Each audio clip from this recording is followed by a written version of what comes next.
জীবনে বাঁচতে চাও, নাজাত পেতে চাও, কবর থেকে হাসরে কোরআনকে তুমি দলিল বানিয়ে নাও।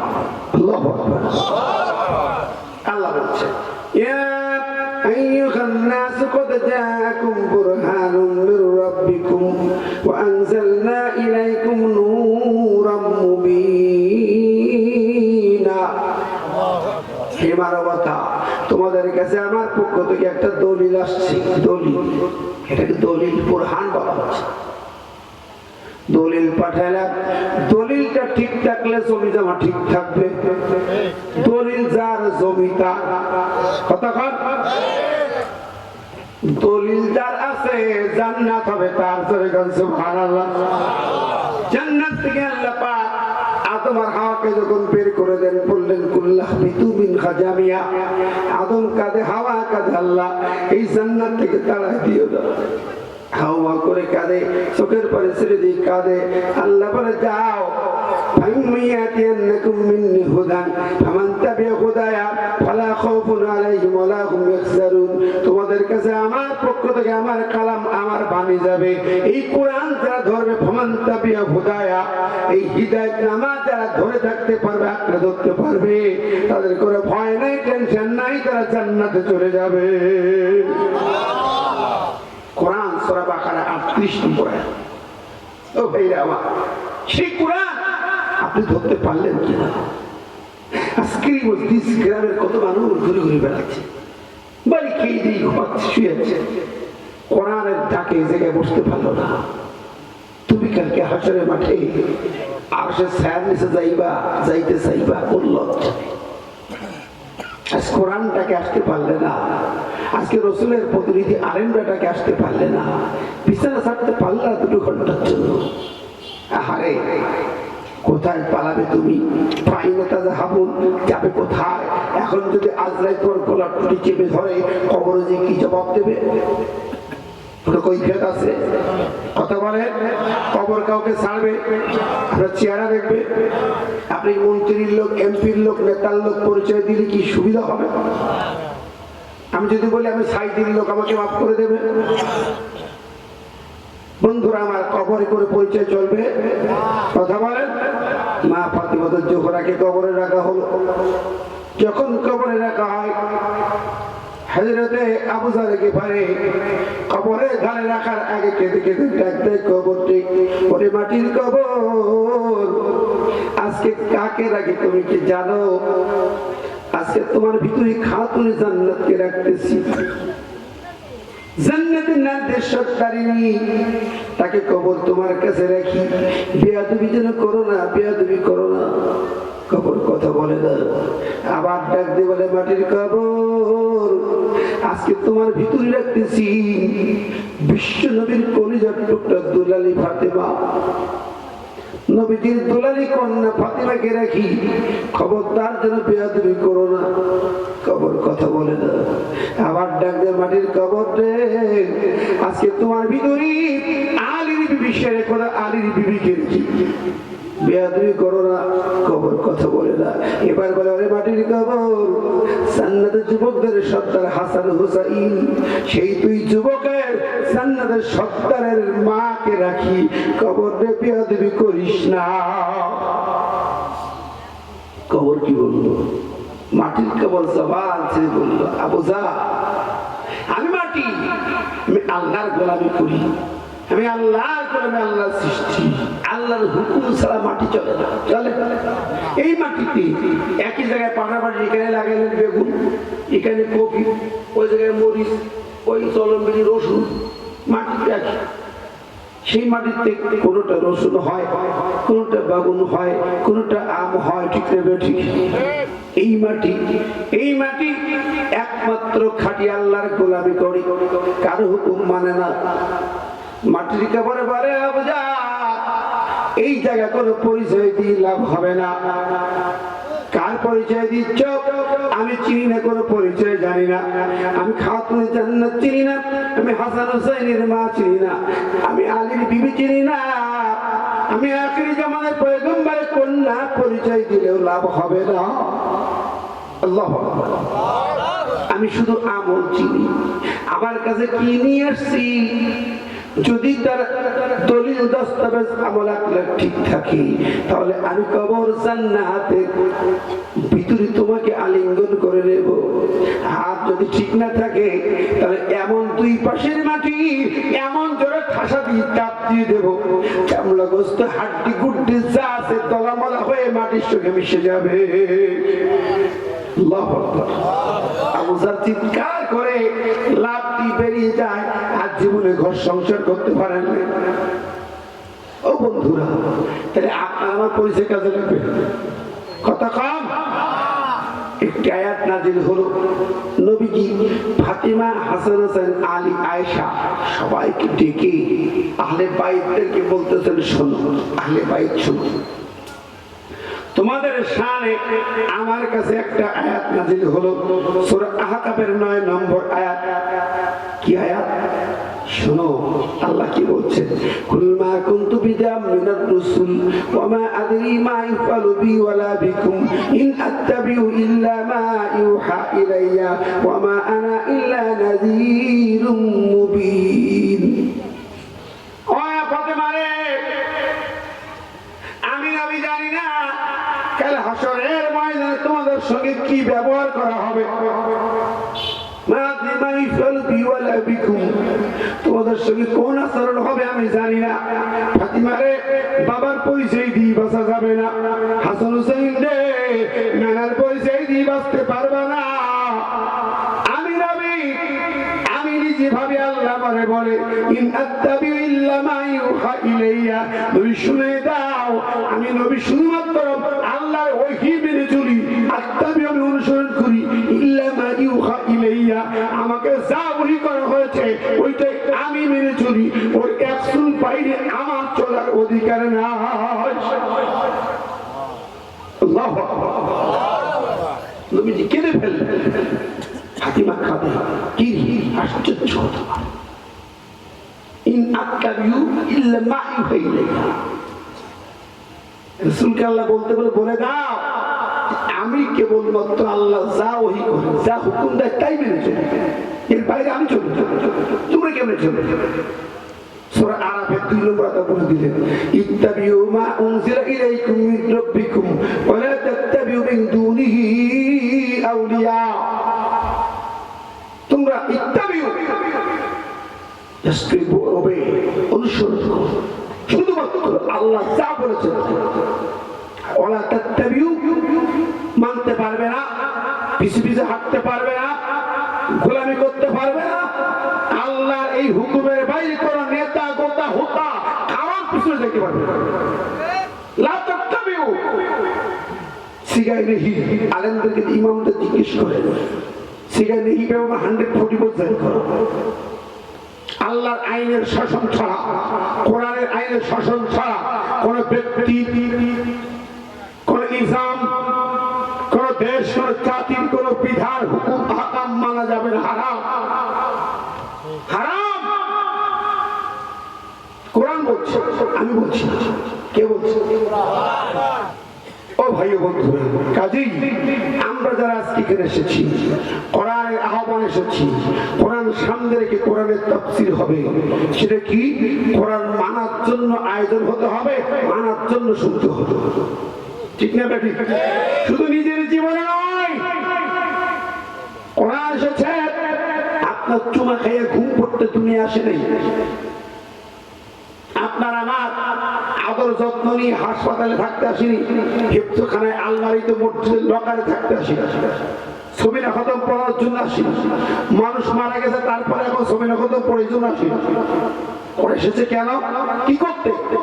আল্লাহ বলছে, আলিফ লাম রা, কিতাবুন আনজালনাহু ইলাইকা লিতুখরিজান নাসা মিনাজ যুলুমাতি ইলান নূর। পিন্টু মাহফিল করা, আল্লাহু আকবার। সেই জন্য এত মাহফিল দিনে রাতে সমানে চাপ পড়ছে কণ্ঠে।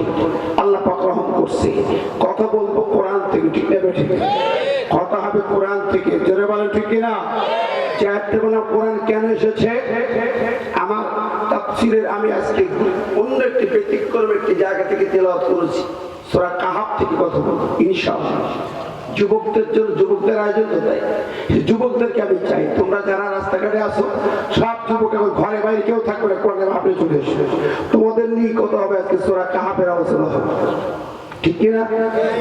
এখন আল্লাহ কোরআন কেন দিলাম? আলিফ লাম রা কিতাবুন আনজালনাহু ইলাইকা লিতুখরিজান নাসা মিনাজ জুলুমাতি ইলান নূর। কোরআন দিয়েছে জন্য পৃথিবীর সব অন্যায় অশান্তি দূর হবে কোরআন দিয়ে। মিথ্যা, চুরি, ডাকাতি, ছিনতাই, হাইজ্যাক, মারামারি, কাটাকাটি, খুন খারাপি, রক্তপাত, জেনা, ব্যভিচার, সুদ, ঘুষ, মদ, গাঁজা, জানা যত জুলুম সব বন্ধ হবে কোরআন দিয়ে। কি দিয়ে বন্ধ হবে? ধরে বলেন, পৃথিবীর কোন আইন দিয়ে বন্ধ হয় না, বন্ধ হয়নি। 54 বছর ধরে দেশে কোনো অন্যায় অপকর্ম বন্ধ হয়নি, না আরো বেড়েছে। অতএব আল্লাহর কথা এটাই সত্য, কোরআন জারি হবে, মানুষের মুখে হাসি ফুটবে, অন্যায় অপকর্ম দূর হয়ে যাবে।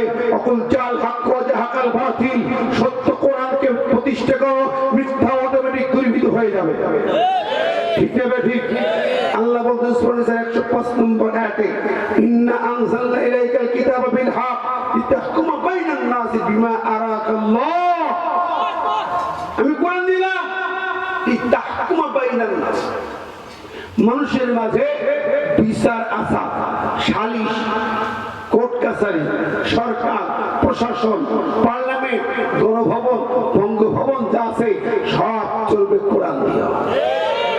এ কথাটা কার? আমার কথা নয়, আল্লাহর কথা। আপনি যদি বলেন হুজুর এগুলো তো রাজনীতির বিষয়টা, সেগুলো আমরা মানব না, তাহলে আপনি আল্লাহর বান্দা না, ঠিক না? ঠিক। আপনি ইমানদার কেমনে দাবি করেন? কোরআনের প্রতিটি কথা হৃদয়ে গেঁথে নিতে হবে। কোরআনের একটি কথা যদি অপছন্দ করেন আপনার ইমান থাকবে না, আপনি কাফের হয়ে যাবেন, একদম কাফের। দাড়ি, টুপি, জুব্বা, নামাজ, মসজিদ কাজে লাগবে। কোরআনের কোন কথাকে অস্বীকার, অমান্য করতে পারবে না। এই জমিনে আমরা বহুত দেখেছি ভাই, সব দেখা শেষ। এবার আসেন আমরা একটু করি কোরআনের বাংলাদেশ, ঠিক না? ঠিক। জোরে বলেন, কোন আপত্তি আছে?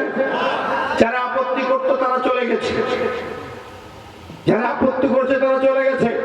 বিএনপি, জামাত, খেলাফত, হেফাজত, চরমনায় যারা আছেন, আমরা ডানপন্থী ইসলামী দলগুলোর কাছে বলবো আর কোনো কথা নাই। বহু দেখেছি, বহু রক্ত ধরেছে, হাজার হাজার রক্তের বিনিময়ে আবু সাইদ 4 বছরের বাচ্চার কপাল ফাটা রক্তের বিনিময়ে এই বাংলার স্বাধীনতা মুক্ত হলো। এই স্বাধীন মুক্ত সোনার বাংলায় আর কোনো আইন চলবে না, আর কোনো শাসন চলবে না, নেতার গোলামি হবে না, আমেরিকার গোলামি হবে না, ভারতের গোলামি হবে না, চীনের গোলামি হবে না, গোলামি হবে আল্লাহ।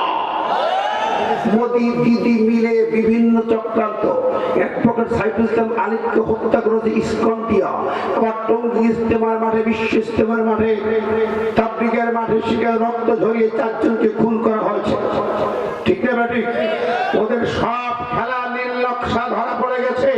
সচিবালয়ে আগুন লাগিয়ে নথিপত্র পুরানোর চেষ্টা করেছে, হাইজ্যাক করতে চেষ্টা করেছে, ঠিক না? ঠিক। কোন চক্রান্ত কাজে লাগবে না। মোদি দিদির তাক ভাঙা জবাব দেওয়ার জন্য বাংলার 17 কোটি জনগণ তৈরি হয়ে আছে, ঠিক না? ঠিক। 17 কোটি জনগণ তাক ভাঙা জবাব দেবে। বাংলার মাটিতে বাঁকা চোখে তাকানো চলবে না। পয়সা আলু পেঁয়াজ আমরা পেলাম নেব না, কথা এখন পয়সা যাচ্ছে, রাস্তা ঠেলিয়ে যাচ্ছে, ব্যবসায়ীরা মিছিল করছে। মোদি সাহেব এই আলু পেঁয়াজ মুখ পুচিয়ে গেল। ইন্ডিয়ান পার্লামেন্টের এমপি বলেছে, মোদি মিয়া তোমার দিদিকে তালাক দিয়ে পাঠিয়ে দাও। আল্লাহু আকবার, তালাক দিয়ে পাঠিয়ে দাও, আমাদের ব্যবসা বাণিজ্য শেষ। আল্লাহু আকবার। সুতরাং কাশ্মীর জেগেছে, আসাম জেগেছে, হায়দ্রাবাদ জেগেছে, পশ্চিম বাংলা থাকবে, বাংলার মুসলমান তার জবাব দেবে। ওই মোদি আমাদের বাবরি মসজিদ ভেঙেছিল, সাম্বাল মসজিদ আঘাত করেছে, আজমির শরীফের নামে মামলা করেছে। মোদির ঠিকানা ভারতবর্ষে হবে না, হবে না, হবে না। তার জবাব দিতে রাজি আছেন কারা কারা? তো হাত ধরে দেখা।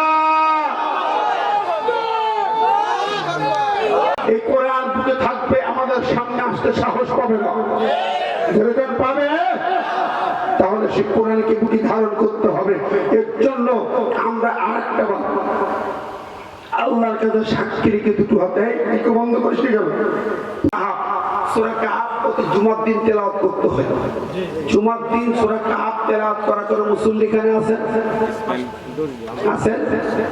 কালকে জুমার দিন সূরা কাহাফ তেলাওয়াত করতে হবে। মাশাআল্লাহ, ইসমাইল দর্জি 500 আল্লাহু আকবার, আল্লাহ কবুল করুন। আমার ইসমাইল ভাই ইমান আমাকে আল্লাহ কবুল করুন। যারা আছেন ভাই আমার, এই সূরা কাহাফ তেলাওয়াত প্রতি জুমায় অত্যন্ত গুরুত্বপূর্ণ। তেলাওয়াত করার চেষ্টা করবেন, এক জুমা থেকে আর এক জুমা তেলাওয়াত করবেন। মাঝখানে আল্লাহ পাক আপনার সমস্ত ছোটরা ছোটখাটো গোনাহ কাজগুলো মাফ করে দেবেন। সুবহানাল্লাহ। কাহাফ মানে হলো গুহা, কাহাফ মানে তাফসীর শুনো সূরাটা একটু জেনে বুঝে যাও। কাহাফ মানে গুহা। গুহা কি? আমাদের দেশে এদিকে পাহাড় নেই, বুঝবো না। আরো কষ্ট করে বোঝা যাবে, পাহাড়ের ভিতরে নিচে উপরে অনেক অনেক জায়গায় গুহা থাকে, গর্ত থাকে। এই গর্তগুলোকে গুহা বলে বাংলা। আরবিতে কোরআনের দুটো ভাষা আছে, একটা কাহাফ আর একটা গা। ইযহুমা ফিল গা, গারে সুর গারে হীরা বলে না, এই গার মানে গুহা, পর্বত গুহা। তো গার হচ্ছে ছোট গুহা আর কাহাফ হচ্ছে বড় গুহা। গারে হীরা নবীর কোরআন নেওয়ার সময় গারে হীরা ছিল। হাজিরা উমরা করতে যায়, এই গারে হীরা দেখে আসে, ওঠে না লোকজন, মাজায় ব্যথা, পায়ে ব্যথা, ঠ্যাঙে ব্যথা, মানে ভালো থাকতে তো যায় কম। যাই হোক, আমি উঠছি ছোট্ট গুহার ভিতরে ভিতরে গেছি, সিজদা দিয়েছি আল্লাহকে। প্রিয় বন্ধুরা, তার কাহাফ মানে বড় গুহা, যেখানে অন্তত 10 জন লোক ধরে। এই কাহাফের কাহিনী দেখেন, পাহাড়ের গুহা থেকে কত বড় বিপ্লব হয়। আল্লাহু আকবার। এখানে আল্লাহ পাক কাহাফবাসীদের কথা বলেছেন। আসহাবে কাহাফ কারা? 7 স্লিপার। ইতিহাসের পাতায় 7 যুবকের একটা গল্প পাওয়া যায়, 7টা ঘুমন্ত যুবকের কাহিনী। 7 স্লিপার, 7টা ঘুমন্ত যুবক। তারা কারা ছিল? কাহিনীটা কি? আমার ভাইরে, আজকের কথা নয়, 250 খ্রিস্টাব্দের 250 খ্রিস্টাব্দের কথা। সেই জামানায় তখন ঈসা আলাইহিস সালামের ধর্ম চলছে। ওই জামানায় যারা ঈসা নবীর অনুসরণ করতেন, তখন রোমের কাইজার, রোম সম্রাট, পৃথিবীর সবচেয়ে শক্তিশালী জাতি ছিল রোমানরা। রোম সম্রাট কাইজার ছিল রক্ত চোষা, রক্ত পিপাসু। সে গোটা জাতিকে মূর্তি পূজক বানিয়েছিল। ডায়না নামে একটা দেবী তারা পূজা করত। মূর্তি বানায়া, ডায়না দেবী বানায়া তার কাছে যেত, পূজা করত তাকে। আমার ভাই বন্ধুরা, সেই সরকার, কাইজার সরকার ছিল মূর্তি পূজক। কি ছিল? মূর্তি পূজক। আমাদের দেশে তো এরকম ছিল নাকি? ছিল? কথা কন। ওই সরকার কাইজার থিওডিস, যার সন্ধান পাইত ঈসা নবীর লোক, তাকে ধরে মারত, জবাই করত, হত্যা করত। সন্ধান পেল, এক এলাকায় 7টা যুবকের সন্ধান পেল। এই ছোট্ট ছোট্ট যুবক গুলো 12, 14, 15 বছরের 7টা যুবক। ওরা ঈসা নবীর ধর্ম মানে, ওরা আল্লাহ পাকের গোলামি করে। আল্লাহ বলেন, নাহনু নাকুসু আলাইকা নাবাহুম বিল হক ইন্নাহুম ফিতয়াতুন আমানু বিরাব্বিহিম ওয়া জিদনাহুম হুদা।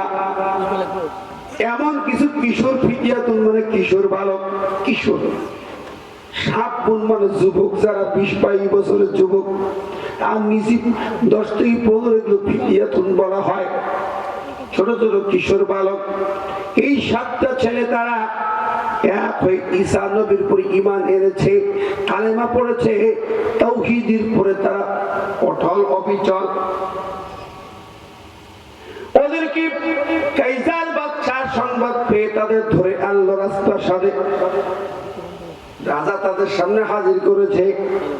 রাজা তাদেরকে বলল, হে কিশোর বালকেরা, তোমাদের তো বয়স কম, ছোট ছোট কিশোর বালক, কিশোর বালক তোমরা মাশাআল্লাহ আলহামদুলিল্লাহ। আমাদের কিছু ভাই দান করেছেন অধ্যক্ষ মোহাম্মদ ইব্রাহিম খলিল 2000 টাকা। আল্লাহু আকবার, নারায়ে তাকবীর।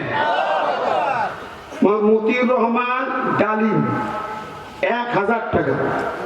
লিল্লাহি তাকবীর। আমার আলোচনা যেখানে ছিলাম খেয়াল করছেন আমার কথাগুলো, 7টা কিশোর বালককে ধরে এনেছে। রক্ত পশু রাজা যাকে আনে তাকে জবাই করা হতো, শুলে চড়ায় ফাঁসি দিয়ে দেয়। 7টা যুবককে ডাকছে, দেখে বলে যুবক ও হে কিশোর বালক, তোমরা এখনো তো বালেগ হও না হিসাবে ছোট ছোট বাচ্চা, তোমরা কি জন্য তোমরা ওই দিকে গেছো? তোমরা কি জানো না এই রাষ্ট্রে এই রাজ্যে যীশু খ্রিস্টের পক্ষে যাওয়া যাবে না? আমাদের রাষ্ট্রের নীতিমালা মানতে হবে, ডাইনা দেবীর পূজা করতে হবে, আমরা যা বলবো তাই শুনতে হবে, ঠিক না? ঠিক। বিগত 16 বছর কি ছিল? ছিল কি ছিল না? কথা বলেন।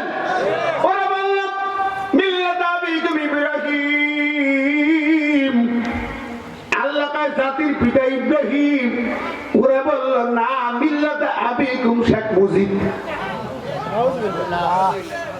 কেন ভুল বলছি? কতক্ষণ না কেন? ওরে বল জাতির পিতা শেখ মুজিব। আপনার আমার ইমানকে সবাই দিয়েছে, যারা ওটা মেনে নিয়েছেন তাদের ইমান একেবারে 12 বেজে গেছে। কতক্ষণ?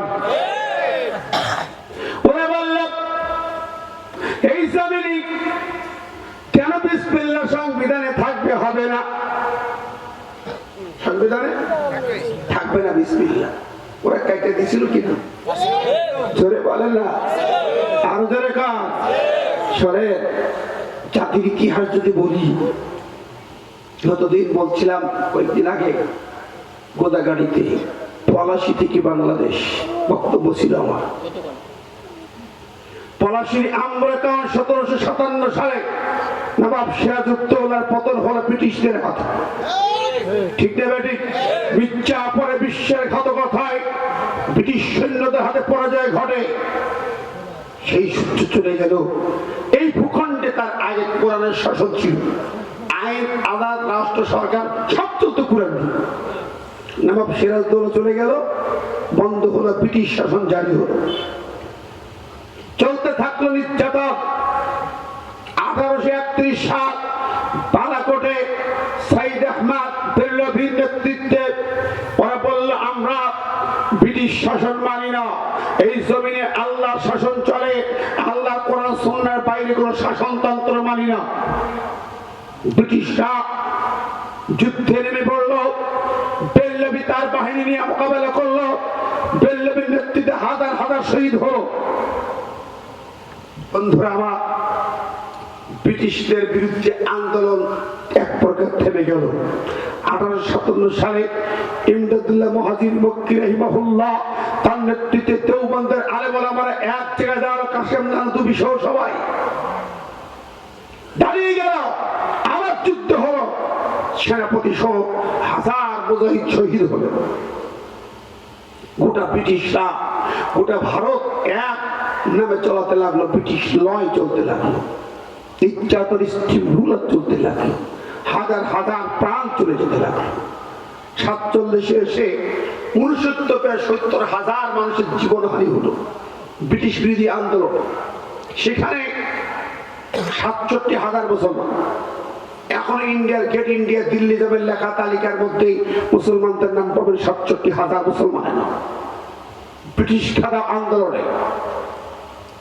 সেই আন্দোলনের পরে ব্রিটিশ চলে যেতে বাধ্য হলো, দেশটা 2 ভাগ করে গেল, হিন্দুস্তান পাকিস্তান। মুসলমানরা বলল কায়েদের নেতৃত্বে আমরা কোরআন সুন্নাহ মতো চলতে চাই, আমরা ওদের সাথে চলতে পারবো না। বাংলাদেশ মুসলমানদের অধ্যুষিত এরিয়া 90 ভাগ মুসলমান। এদের আলেম ওলামা মুসলমানরা বলল আমরা হিন্দুস্তানদের সাথে থাকবো না, আমরা পাকিস্তানের সাথে থাকতে চাই। পাকিস্তান নেতারা বললেন কোরআন সুন্নাহ দিয়ে দেশ চলবে, এরা সেই জন্য একসাথে হলেন। কিন্তু 47 পরে পাকিস্তান লিডাররাও আস্তে আস্তে করে বিশ্বাসঘাতকতা শুরু করলো। এমনি দেশ চালায় আমেরিকা ইউরোপের অনুসরণ করে কোরআন সুন্নাহ আইন চালু করলো, মানুষের শাসন জারি হলো, কোরআনের শাসন উঠে গেল। এদেশের আলেমরা মানে বলতে লাগলো, পাকিস্তান গভর্নমেন্ট আপনারা অঙ্গীকার করেছিলেন, কেন ভঙ্গ করলেন? ওরা বললো এখন শিশু রাষ্ট্র, ওয়েট করো। 5 বছর গেল, 10 বছর গেল, বলে আর কতদিন শিশু? 15 বছর গেল, তাও শিশু। 20 বছরের মধ্যে আলেমরা খেপে গেল। একটা শিশু বালেগ হয় 10-12 বছরে, তোমার 20 বছর যায় তুমি সাফল্য হতে পারো না, তোমার মতো দেশের সঙ্গে আমার থেকে লাভ কি? সময় কথিত বঙ্গবন্ধু উনি রাজনীতি শুরু করলেন। 70 নির্বাচন এলো। 70 নির্বাচনের আগে এদেশের আলেমরা আবার সদস্য হুজুর সহ অনেক বড় বড় বর্ষিয়ার আলেমদের নেতৃত্বে ওনার সাথে একটা কন্ট্যাক্ট হলো, চুক্তি হলো, অঙ্গীকারনামা হলো। সেটা কি? উনি যদি নির্বাচনে জয়ী হন, কোরআন সুন্নাহ বিরোধী কোন আইন এই দেশে থাকবে না। উনি একমত হলেন। সেই বঙ্গবন্ধু অঙ্গীকার করলেন, লিখিত অঙ্গীকারনামা হলো। 70 নির্বাচনে এদেশের মুসলমানরা পাইকারি হারে সবাই ভোট দিল, বিজয়ী হলেন। কিন্তু পাকিস্তান সরকার তাকে বসতে দিল না। ওরা গাদ্দারি করলো, ওরা বিশ্বাসঘাতকতা। হ্যাঁ, ওনার নির্বাচনে জয়ী হয়েছে, উনি ওনার দেওয়া ওনার হক দাবি ছিল, ঠিক না বেঠিক? এদেশের মানুষ তাই চাইছিল, কিন্তু ওরা দেয়নি। না দিয়ে রক্তকয়ী যুদ্ধ হলো। 25 মার্চ, তার কয়েকদিন আগে উনি পাকিস্তান ছিলেন, ওদের সাথে আলোচনার টেবিলে ছিলেন, ক্ষমতা হস্তান্তর করা হবে। শেষ পর্যন্ত ভুট্টোর কথা রাখলেন, উনি আমাদের কথা রাখলেন না। উনি রাখলেন ভুট্টো সাহেবের কথা। ইতিহাস কথা বলে 25 মার্চের রাত উনি গ্রেপ্তার, নিজে নিজে গ্রেপ্তার হয়ে গেলেন যে আমি দেশে ফিরতে পারবো, আমি দেশে ফিরতে পারবো না। উনি যুদ্ধ করেননি। 26 মার্চ চট্টগ্রাম বেতার কেন্দ্র কালুরঘাট থেকে প্রেসিডেন্ট জিয়াউর রহমানের ভাষণ আসে, স্বাধীনতার ঘোষণা আসে। স্বাধীনতার ঘোষক হলেন জিয়াউর রহমান, ঠিক না ঠিক? উনি ঘোষণা দিলেন, যুদ্ধে ঝাঁপিয়ে পড়লে আমার জনতা।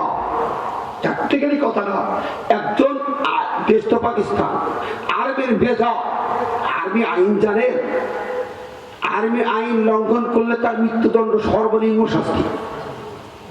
সেই সরকার বিরুদ্ধে বিদ্রোহ করে স্বাধীনতা ঘোষণা দেওয়ার চারটিখানি কথা না।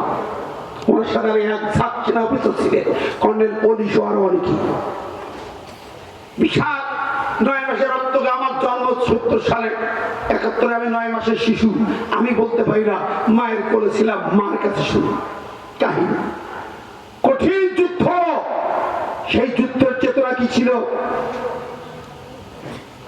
আমার ভাইয়ের সেদিকে যাচ্ছি না, আপনারা ছাড়েন।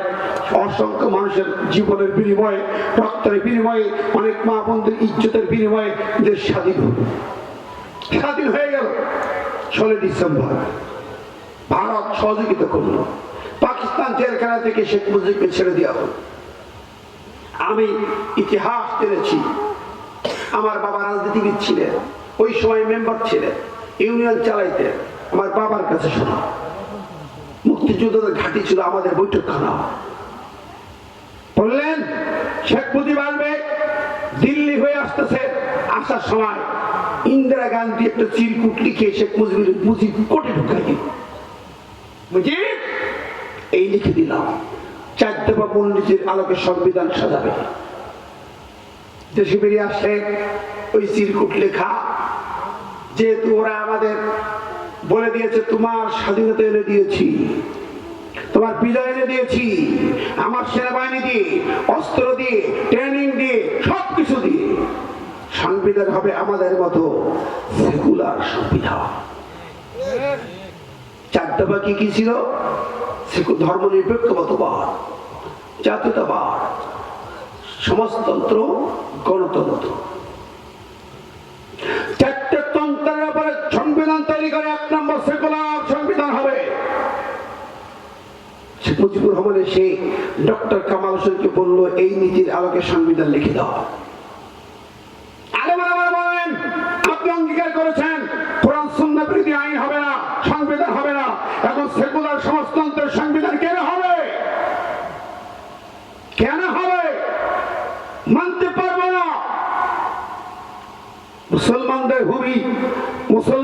রক্ত দিয়েছে, মুসলমানদের জমিন আমাদের সঙ্গে অঙ্গীকার ছিল কোরআন সুন্নাহ বিরোধী আইন হবে না, সংবিধান হবে না। আপনি সেকুলারিজম, কমিউনিজম, কুপুরি সংবিধান কেউ তৈরি করবে, ঠিক না? ঠিক তৈরি করলেন তিনি। বন্ধুরা আমার, ওই সংবিধানে বিসমিল্লাহ ছিল না। প্রেসিডেন্ট জিয়াউর রহমান ক্ষমতায় এসে সংবিধানে বিসমিল্লাহ লাগিয়ে দেয়। কথা কন, বিসমিল্লাহ শুধু না, সংবিধানের ভূমিকা লিখলেন আল্লাহর প্রতি অবিচল আস্থা, বিশ্বাস, ঈমান। এই দুটি সংযোজন বিনিময়ে তো আল্লাহ থেকে জান্নাত দিতে পারে। কথা বলেন। আর কর্মকাণ্ডের ইতিহাস আমি জানি না, ইতিহাসের পাতায় এই দুটো পায়। আর একটা পাই আরাফাতের মাঠে গেলে নিমিসারা পাই জিয়া গাছ, সৌদি আরবে জিয়া গাছ। আমার ভাইরা, আমি বলতেছিলাম উনি বিসমিল্লাহ লাগে ঈমান লাগালেন, আর এই বুড়ি, ডাইনি বুড়ি, খুনি, সন্ত্রাসী, জঙ্গি সরকার এসে সেই বিসমিল্লাহ কেন বাদ দিল? কথা বলেন। কেন বিসমিল্লাহ কাটলে? কেন ঈমান কাটলে? বিসমিল্লাহ কি রাজাকার? বিসমিল্লাহ কি যুদ্ধ অপরাধী? ওকে কেটে বাদ দিলে কেন? উনি ৭২ সংবিধানে ফিরে গেলেন, ঘোষণা দিয়েছিলেন ৭২ সংবিধান, বাবার সংবিধানে চলে যাব। হ্যাঁ মুসলমান, ইতিহাস মনে রাখো, যারা বিসমিল্লাহ সংবিধান মানে না, যারা বিসমিল্লাহ কেটে বাদ দেয়, ঈমান কেটে বাদ দেয়, ওরা কি মুসলমান না বেঈমান? জোরে বলেন, আরো জোরে। ওদের যারা সাপোর্ট করবে তারা কি? ওদের যারা ভোট দেবে তারা কি? ওদের যারা কর্মী তারা কি? তো আপনারাই দিয়ে দিলেন, ঠিক আছে? ঠিক ক্লিয়ার। কোরআন কেন শুরু হয়েছে বিসমিল্লাহ দিয়ে? এই বিসমিল্লাহ যে মানতে পারে না, কিসের মুসলমান, কিসের ইমানদার? ও তো বহুরূপী, ঠিক না? ঠিক। কোরআনের বিরুদ্ধে যারা যায়, এর শব্দ আইন যারা কেটে, ঈমান কেটে কেটে বাদ দেয়, ওরা হলো বেজম্মা, ওরা যার সন্তান। উতুল্লিম বাদা জালিকা জালিম। কার কথা? সূরা কালামের ৯ নম্বর। যারা কোরআনের বাণী সইতে পারে না, কোরআনের আওয়াজ সইতে পারে না, এই আইন মানতে পারে না, এর বিরুদ্ধে ভূমিকা রাখে, কুফরির আইন নিয়ে দেশ চালাতে চায়, এর বিরুদ্ধে বিষোৎকার করে, এর কথা বললে আলেমদের ধরে গ্রেফতার করে, কোরআনের মাহফিল ৪৪ জারি করে দেয়, ওরা মুসলমান তুলি ডাক, ওরা হলো কাফের, বেঈমান, ওরা জাউস সন্তান, বেজম্মা বেজম্মা। ও মুসলমান, আর কবে হুঁশ ফিরবে তোমাদের? তোমার বিসমিল্লাহ বলো, তোমার ওই খুনি নেত্রী বলো। কথা বলেন। তুমি কবরে কি নিয়ে যাবে? কে তোমাকে কবরে রিসিভ করবে? আমি জানি আমার এই কথাগুলো অনেকের কলিজায় সহ্য হবে না, কিন্তু আমি ওই ভাইকে বাঁচানোর জন্য, জাহান্নামের আগুন থেকে বাঁচানোর জন্য সত্য হক কথাটা স্পষ্ট ভাষায় বলে দিলাম। তুমি আমাকে কিয়ামতের মাঠে দায়ী করতে পারবে না, বেলালি হুজুর তোমারে আনছিলাম, তুমি কেন হক কথা বলে যাওনি? আমি মাটি মানুষকে সাক্ষী রেখে স্পষ্ট করে বলে যাচ্ছি, যারা ওই বিসমিল্লাহ কাটা দল, ঈমান কাটা দল, মূর্তিবাজ দল সারা দেশে মূর্তির রাজত্ব কায়েম করেছে, যারা ইব্রাহিমকে জাতির পিতা বাদ দিয়ে নিজের পিতাকে জাতির পিতা বানিয়েছেন, ওরা চিন্তিত মুসলমান দাবি করতে পারে না। সারা বাংলাদেশে আরেকটি ইতিহাস, যেই কথাটি বলার জন্য এখানে ওই ৭ যুবককে যখন রাজা কাইসার বলল মূর্তি পূজা করতে হবে, তাই না? যুবক বলল নো, ইন্না শিরকা লা যুলমুন আযীম, শিরক সবচেয়ে বড় জুলুম। শিরক কি জিনিস? বড় গুনাহ না, বড় জুলুম। জুলমুন আযীম, আল্লাহ বলেন জুলমুন আযীম। কার উপরে জুলুম? আল্লাহর উপরে। শিরক করলে আল্লাহর উপরে জুলুম হয়, খুন করলে বান্দার উপর জুলুম হয়, মিথ্যা মামলা দিয়ে বান্দার উপর জুলুম হয়, আর শিরক করলে আল্লাহর উপর জুলুম হয়। ঠিকই কথা। সারা বাংলাদেশে ৫,৫০০ মূর্তি বানিয়েছিল ওরা এই ১৬ বছরে। কত? ৫,৫০০। আমার ভাইরা, মূর্তি যে বানায় সে মুশরিক, যে চাঁদা দেয় সেও মুশরিক, যে সাপোর্ট করে সেও মুশরিক। এখন বলেন এই জমিনে যারা মূর্তির রাজত্ব কায়েম করেছে, বিসমিল্লাহ কেটে দিয়া, ঈমান কেটে দিয়া, আলেমদেরকে জেলখানায় ঢুকায়া, আলেমদেরকে ফাঁসির মঞ্চে নিয়া, নিচে না ফাঁসির মঞ্চে, মতিউর রহমান নিজামকে ফাঁসির মঞ্চে নেই নাই, বিএনপিরও গেছে, জামাতের তো বিএনপির সালাদ রেখা চৌধুরী ছিল বিএনপি নেতা, তাকেও ফাঁসি দিয়েছে। শুধু রাজাকার ছিল না, তাকে ফাঁসি দিল কেন? সেটি ৭১ সালে লন্ডনে ছিল, ৭৪ সালে দেশ বিচ্ছে বাইরে রেখে বড় করতে, কিসের টাকা? তাকে ফাঁসি দিল কেন জানেন? উনি কোর্টে বলেছিলেন, হে শেখের বেটি, তোর বিয়ে করি নাই তাই তুই আমার ফাঁসাইয়া দিবি। কে প্রেমের চিঠি দিছিল? জবাব দেয় নাই। প্রেমের চিঠি না, তারপরে প্রস্তাব ছিল, সরানো প্রেমের চিঠি ছিল, পরে তার গার্জিয়ান থেকে বিয়ের প্রস্তাব ছিল। কথা কত নোংরা, চিন্তা করতে পারেন, কত নোংরা, কত অসভ্য ছিল ওরা। সেই রাত ছেড়ে ফাঁসি দিয়েছে। করেনি, মক্কায় গেছে কালো পট্টে বেঁধে, ওরে বাবারে পীরগুড়ি এসেছে। কলকাতায় গেছে তিলক পেখি। আমার আমেরিকায়, আরে আমেরিকায় কি করছে? খ্রিস্টান মাইয়ার ছেলের সাথে বিয়ে দিছে। ঠিক না ঠিক? আমি মাঝে মাঝে এক কলি গাই, তোমরা গুসা না হো ভাই রে ভাই, কইতে গেলে লজ্জায় বইরা যা। ও তোমরা গুসা না হো ভাই রে ভাই, কইতে গেলে লজ্জায় বইরা যা। মক্কাতে যাইতে বুবু কালো পট্টি দিয়া, আবার কলকাতাতে যাইতো দিদি তিলক মাথায় দিয়া, রে তিলক মাথায় দিয়া। আবার আমেরিকাতে সিসি, আমেরিকাতে ওই খ্রিস্টান কন্যাকে বুবু, ওই খ্রিস্টান কন্যাকে বুবু বউ মাহাবা নাইয়া লয়, কইতে গেলে লজ্জায় বইরা যায়। বল কোন রূপী, কই রূপ দেখবে? আরো রূপ যদি দেখতে চান, জুলাই গণঅভ্যুত্থান বিপ্লবের মাঝে যদি যান, তার আসল চরিত্র ফুটে ওঠে। সে যে রক্ত চুষা, সে যে খুনি, কত বড় খুনি ভাইরা আমার, কল্পনা করা যায় না রে ভাই।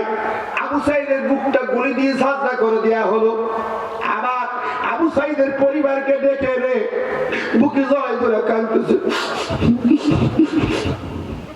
ফুপাই ফুপাই কান্দে, নাকে কান্দে। কতক্ষণ ভুল বলছি নাকি ভাই?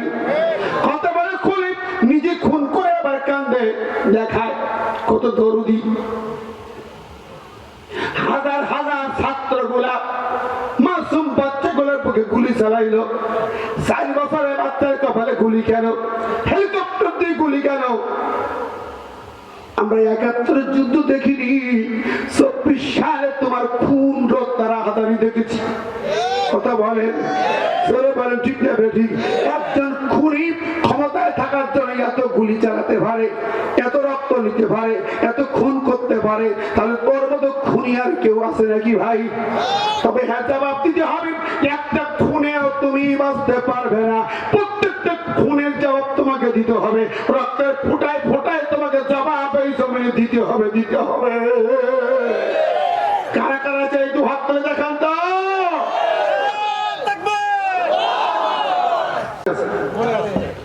রোমান কাইজার রক্ত চুষা, ও যেমন খুন ছাড়া বোঝে না, এই বুড়িটা খুন ছাড়া বুঝতো না। মোল্লা মৌলবী দেখতো না, 3 জন মৌলবী রাস্তায় এক জায়গায় হওয়ার সুযোগ ছিল না। এই রাজশাহী শহরে 5 জন হুজুর সায়েন্স রেস্টুরেন্টে একটু খাইতে বসছে একে অপরে, সেখানে কে নাকি হ্যালো করছে, পুলিশ হাজির, হ্যান্ডকাপ পরে দিয়ে নিয়ে চলে গেল।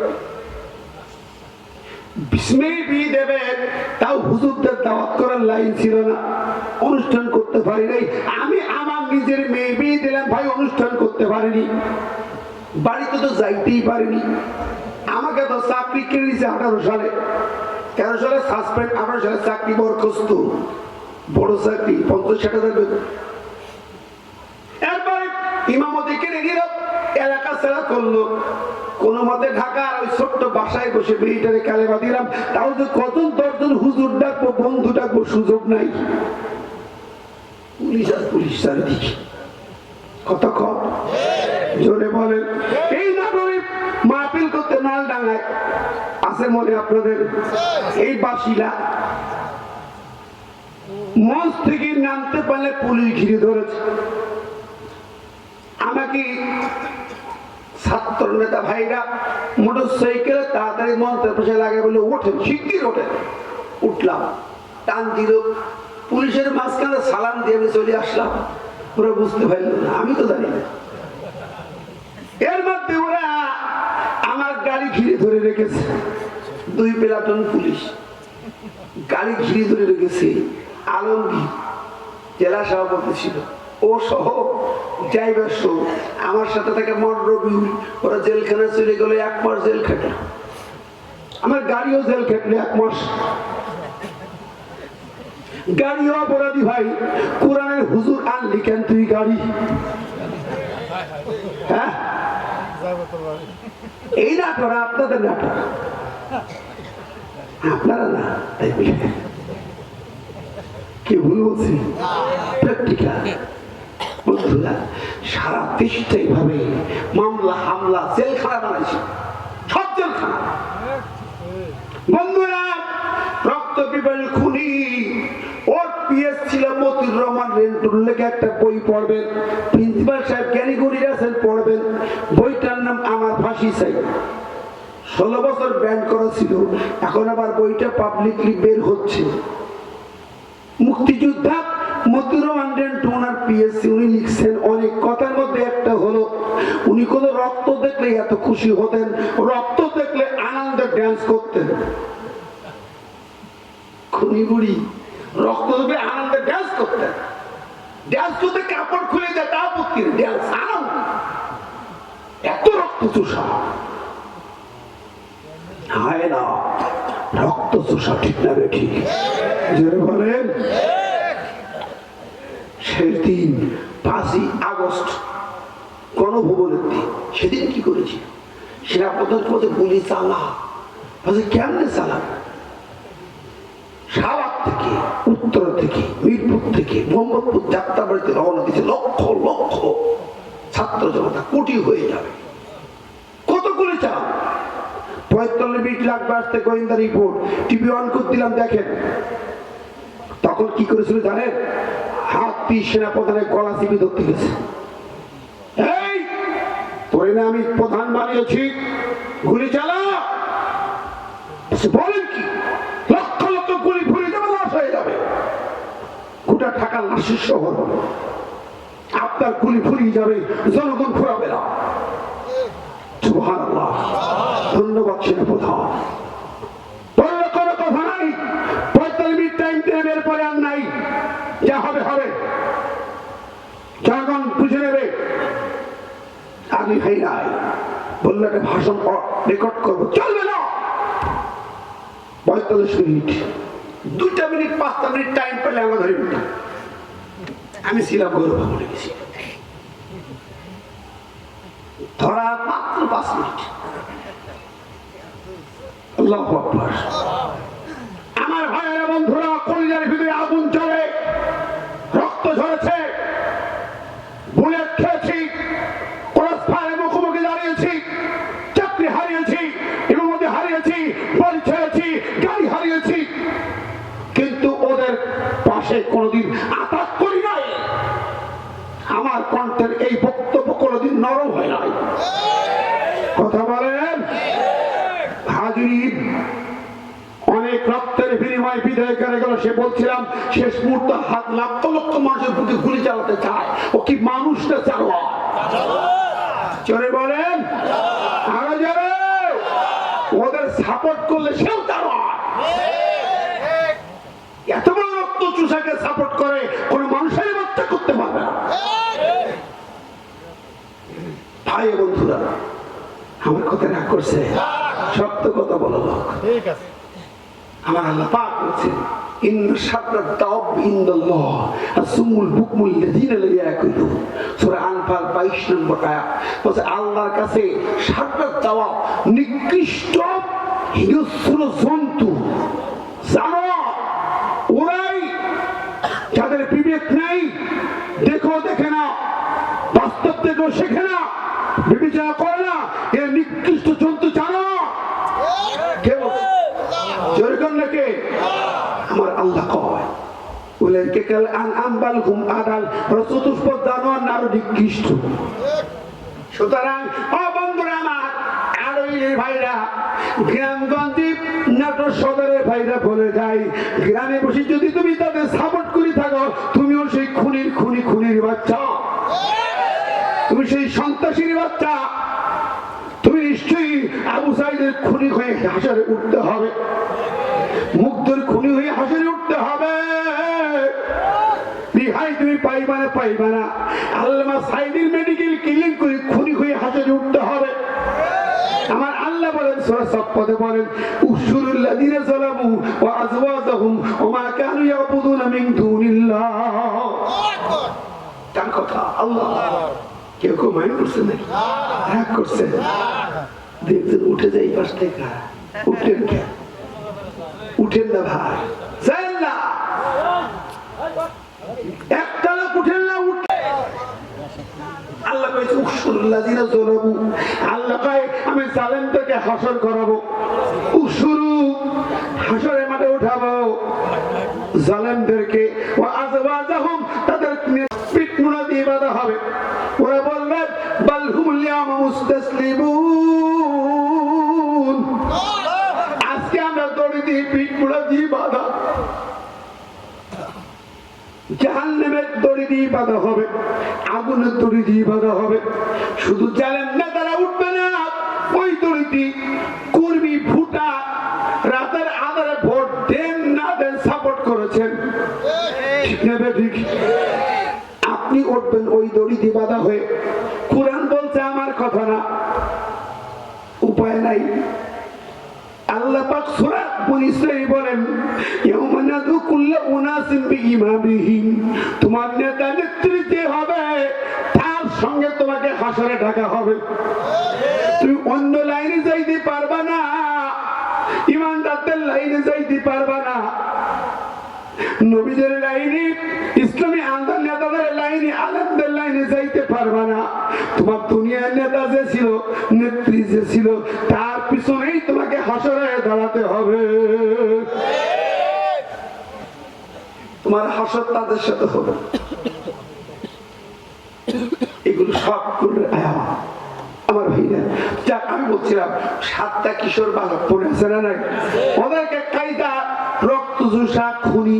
ওই সরকার বলছে কিশোর বালকেরা তোমাদেরকে বলি, এই ডাইনা দেবীর পূজা হবে, সরকারের মানতে হবে, যা বলবো তাই মানতে হবে, ইসব ধর্ম চলবে না। তোমরা কি করবা?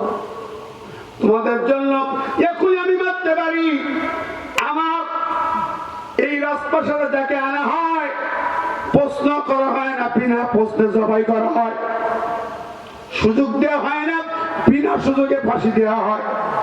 কিন্তু তোমরা ছোট্ট ছোট্ট বাচ্চা, তোমাদের জন্য একটা সুযোগ আমি রাধা দিলাম। তোমাদের কোমল মধ্যে ছোট্ট প্রাণ হয়তো না বুঝি তোমরা করতেছো, এই জন্য সুযোগ দিলাম। কি করবা? 3 দিন সময় দিলাম, তোমরা কি পূজা করতে রাজি আছো না নাই? ওরা কি বলছে জানেন? আল্লাহ কয় ওয়ারাবাতনা আলা কুলুবিহিম ইয কামু ফাকালু রাব্বুনা রাব্বুস সামাওয়াতি ওয়াল আরদ নাদউ লান নাদউ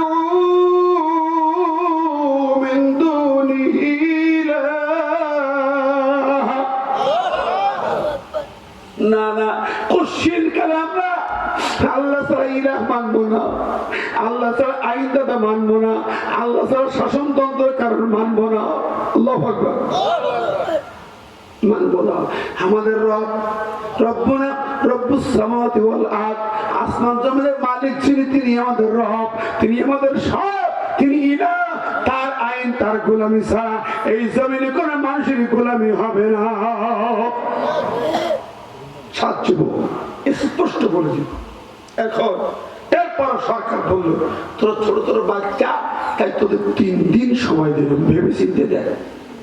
যদি মানিস তাহলে বাচ্চা গেলি, না মানলে সবাই কঠিন মুখোমুখি।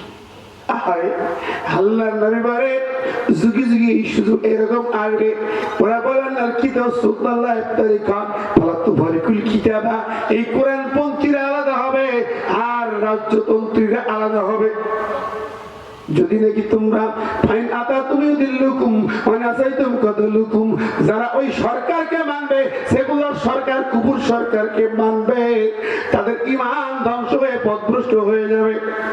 আর যারা মানবে না তাদেরকে হত্যা করা হবে। রাসূলুল্লাহ বলে গেছেন যুগে যুগে এটা ঘটবে।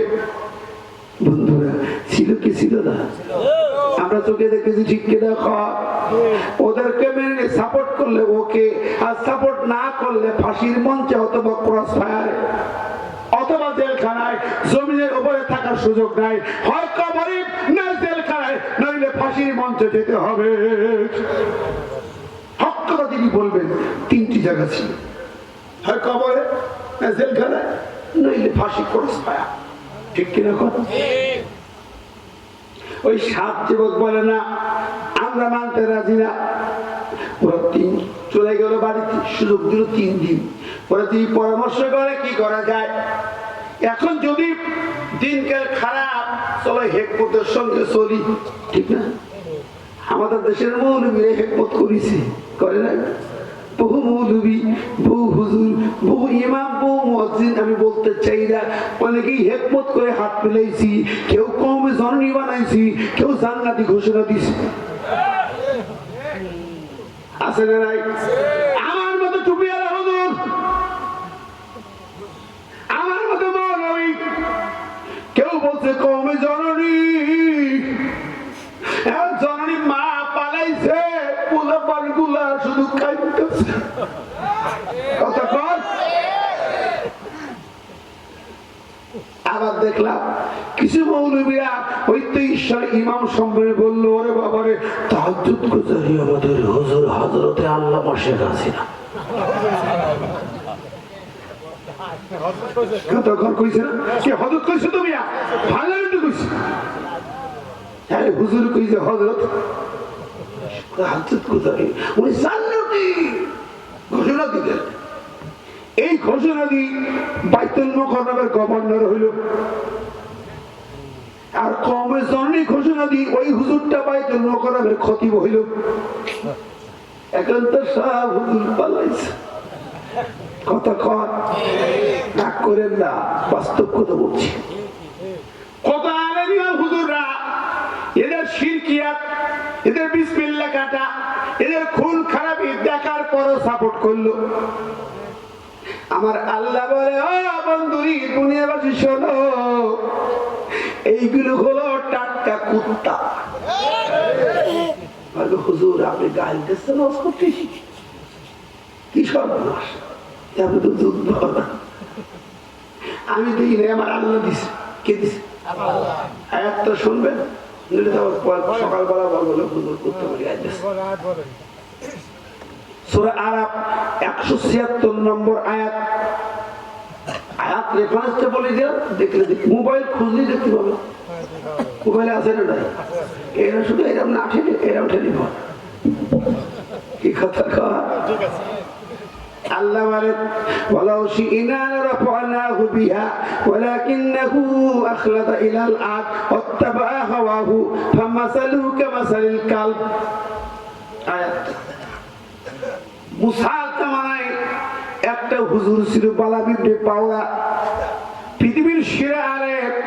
যুগ যুগ ধরে এত বড় আলেমের হিসাব পাওয়া যায় না। তিনি মুস্তাজাবুদ দাওয়া, নবী ছাড়া একজন আলেম হাত তুলে দোয়া করলে কবুল হয়ে যাবে। হাত তুলে দোয়া করলে কবুল। নেতা যদি জুলুম করে তার বিচার কেমন হয়? প্রশ্ন করছে একজন। হ্যাঁ, জুলুমের বিচার হবে লানাহুমুল্লাহু ফিদ দুনিয়া ওয়াল আখিরাহ। আল্লাহ কয় দুনিয়ায় লানত, আখিরাতে আযাব। আল্লাহ কয় লানুহলিকান্নাজ জালিমিন, আমি আল্লাহ জালেমদের ধ্বংস করবই করব। কোরআন থেকে বলছেন। আল্লাহ কয় আল্লাহু লা ইয়াহদিল কওমাজ জালিমিন, জালেমরা হিদায়াত পাবে না, পাবে না। এটা হলো আল্লাহর বিচার। হকের আলোচনা হারাম আলোচনা বুঝছি হক কেউ ফাঁকে দিয়ে না 1 ইঞ্চি হক ফাঁকে দিয়ে না পুলিশ জমি দখল করে খাবেন না বাপ মারা গেলে পুলিশ ভাগ দিয়ে দেবেন কিন্তু জাহান্নামে যাবেন আধা বাটা খাবেন 5 কাটা 10 কাটা 1 বিঘে জমির জন্য নিশ্চিত জাহান্নাম একেবারে নিশ্চিত ডাইরেক্ট অ্যাকশন হজ 7 বছর 70 বার কোনো লাভ নেই মেয়ের ফাঁকি দিয়ে বাবা ছেলের নামে জমি লিখিতে গেছে হজে হ্যাঁ তাহলে হজ করতে কইছে কে ডায় আল্লাহ মাফ করুন হক ফাঁকি দেবেন না মা বোনরা বলি খবরদার স্বামীর হক আদায় করবেন সন্তানের হক আদায় করবেন পরিবারের হক আদায় করবেন শাশুড়ির সেবা করবেন শাশুড়ির সাথে বেয়াদবি করবেন না আপনি শাশুড়ির সেবা করবেন এককালে আপনি শাশুড়ি হবেন তখন সেবা পাবেন ঠিক আছে ঠিক পর্দা মানবেন স্বামীর আনুগত্য করবেন সন্তানটাকে নেককার মধ্যে মুজাহিদ বানাবেন আল্লাহ কবুল করবে আমি এরপরে আমাদের ইসমাইল হোসেন রিয়াজি ভাই মৌলানা উনি 2000 টাকা নগদে মাহফিলে দিয়েছেন আল্লাহু আকবার জোরে আল্লাহু আকবার আসুন আমরা এখন আল্লাহ পরবর্তী রাজা এসে ওই জায়গায় বিশাল মসজিদ তৈরি করে আমরা তো মূর্তি বানাই আমাদের লোক পড়ে গেছে বানাও মূর্তি স্মৃতি 7 যুবকের ছবি বানাইতাম রাজা বানাইলো মসজিদ সুবহানাল্লাহ আসুন আমরা জমিনটাকে আল্লাহ ইবাদতের জন্য তৈরি করি আমাদেরকে মরতে হবে কবরে যেতে হবে উলুহিয়াতের সাথে রুবুবিয়তের সাথে আল্লাহর সার্বভৌম ক্ষমতার সাথে কোন রকম পার্টনারশিপ বসানো যাবে না ওয়ালাম ইয়াকুন শারিকুন ফিল মুলক সূরা ফুরকান 2 নম্বর আয়াত আল্লাহর সার্বভৌমত্বে কোনো অংশীদার নাই কোন অংশীদার না